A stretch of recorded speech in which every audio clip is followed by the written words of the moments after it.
All right, welcome back to another Dazzle video. Today we are going to go over Bad Juju, one of the most underrated spells in all of Dota freaking 2. Extremely underrated. I would argue one of the best spells in all of Dota 2, just like I do with all of Dazzle's spells. Let's go over what it does. Now, I will start off by saying this. Bad Juju has been reworked so many times. It must be the most reworked spell ever. It's still there, but it just does different things over the years. Like over the last 10 years, 12 years, I think I've played maybe 6 or 7 types of Bad Juju that did completely different things. But this iteration of Bad Juju is very unique. I would say it's one of the stronger ones. The potential is very strong. Let's go over what it does, and at the end, I'll go through an example on how it can really work in a game. Whenever a unit is affected by Dazzle spells, they temporarily gain or lose armor, and that's based on if they're an ally, they'll gain armor. If they're an enemy, they will lose armor. The spell is activated by spending health to decrease the remaining cooldown of all of your abilities, and casting it over and over will increase its health cost. Okay, so this is a unique spell because it costs purely health, like Pudge's Rot. That's all it does. It doesn't cost any mana, and I think that's a great thing about this spell because it fits in beautifully with Dazzle's other spells. Because obviously Shadow Wave gives you a whole bunch of health, and Shallow Grave prevents you from dying. So you can have it on Shallow Grave and just cast it. It does not matter. The armor reduction or increase per stack is 1, 2, and 3. And this is very important. It stacks. So if you cast it, and the duration is 8, 10, and 12. So in the first, if it's level 1, within 8 seconds, if you cast it 3 times, you will gain 3 armor. The enemy, if they get affected by the spell, each time they get reduced by 1 armor. Same with all of your allies. And any other enemies. That includes creeps as well. If you hit creeps, for example, if you hit an ancient camp with any of your spells, the armor will go down. The duration goes up as it scales. The armor increase, reduction scales.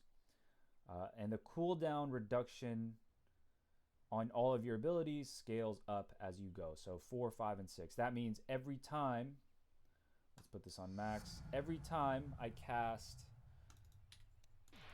my ult, now it will go down by 6 seconds. So Poison Touch is going to go down by 6 seconds.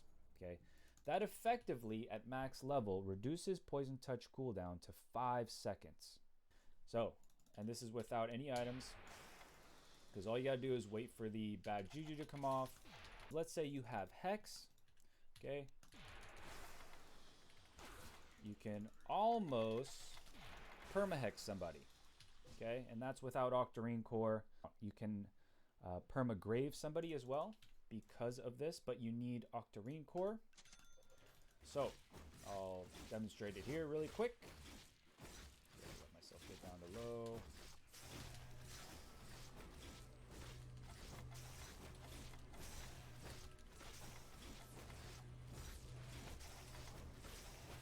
All right, you get the idea. All right. So the cooldown reduction is very strong. The health cost increase per cast is 40%. So every time you cast the spell, the health cost goes up. So it starts at 75, and then 40% more of that, which is 30, and it goes up by another 40%, which is like 40 something, and then so on and so forth. The main thing here is you want to cast it off cooldown.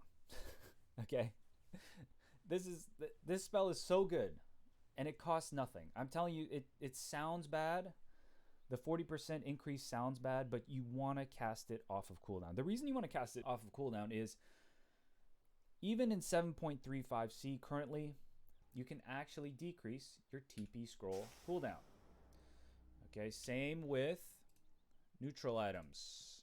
So, for example, Ninja Gear, okay, which smokes yourself on a 60-second cooldown. You could smoke, start casting Bad Juju, and the cooldown will go down just like your TP scroll. Early game, it's great for items like Arcane Ring, Trusty Shovel, etc. Even things like Bullwhip you can cast off a cooldown. Ninja Gear is great. Arcanist Armor, Book of the Dead. These are all Seer Stone. Things that have such a great impact on the game. You can cast on a much faster cooldown than anyone else in the game. And same with Boots of Travel. You can basically, after you get Boots of Travel in the late game, if you have Boots of Travel Octarine Core, you almost have no cooldown on your Boots of Travel. So you can just blink around the map, boom, boom, boom, boom, and almost become like a Tinker type of presence if you're trying to go that route. One of the reasons why this spell is insane is armor reduction and amplification is the biggest way to increase damage in most games in Dota 2. Right? This can be argued game to game, but for the most part, if you look at the graphs, physical damage in Dota is the majority of damage. So having something that can increase your physical damage by 40%, 60%, while increasing your teammates' damage block basically by 30%, 40%, 50% is insane in a lot of these late game team fights. Also, it's indispellable, so you can't just BKB off the minus armor. You cannot dispel it even if you have, Slark Q or Omni Knight or Legion Commander. Other minus armor heroes such as Slardar or TA have a set number of armor reduction. So Slardar is at 20, TA is at 8 or 16 depending upon if you can cast it twice on the same hero. And they're single target heroes. So you can only cast it on one person. And it does nothing for your own armor. Dazzle minus armor stacks, and you have a much higher potential. So you can reduce, I've seen as much as 50 armor in very specific instances. Even a hero like Terrorblade who has like 50 armor in the late game gets reduced down to 0. Now we're going to try and take a look at an example, a real game example. Now, before this fight starts, Naga has 34.3 armor. She has 67% physical resistance, which is quite a lot. She's got Butterfly, she's got Manta, she's got Bloodthorn, Diffusal, she's got a Heart, she's got Ninja Gear, which gives you additional armor through agility. So she's quite farmed. Okay, now we're going to keep an eye on the armor reduction. We'll also bring up the combat log. All right, so I landed my first combo. Okay, Poison Touch, Shadow Wave. All right, and then we are already within 0.3 seconds. We're down to 17 armor from 34. So I did an average of 89 damage per Shadow Wave hit. Okay, I did 4 instances of hit because I did 1 directly because I have my Ags, and then these 3 creeps all applied the Shadow Wave Heal Bomb. Okay, we're going to keep going.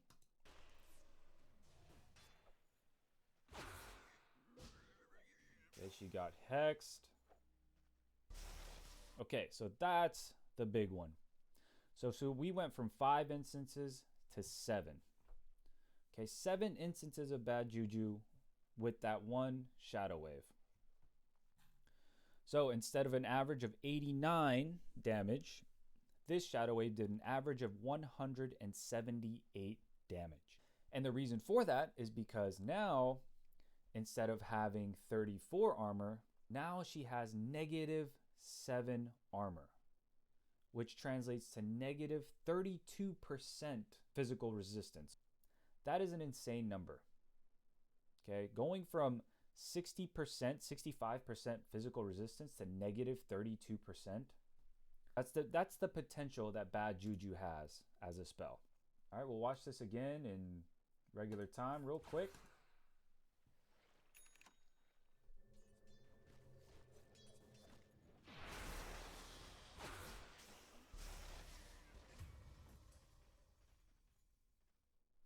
Boom. And that about wraps up this video on Bad Juju, a little introduction to it. Hopefully I'll make other videos on this amazing spell. Like I said, this is a spell that gets reworked a lot. So I really wouldn't even be surprised if they reworked it in the next year. It's great because like people that don't play Dazzle all that much don't get to really master countering the hero. It's hard for people to estimate how much damage and impact that Bad Juju can have on the game because they haven't played against it for years.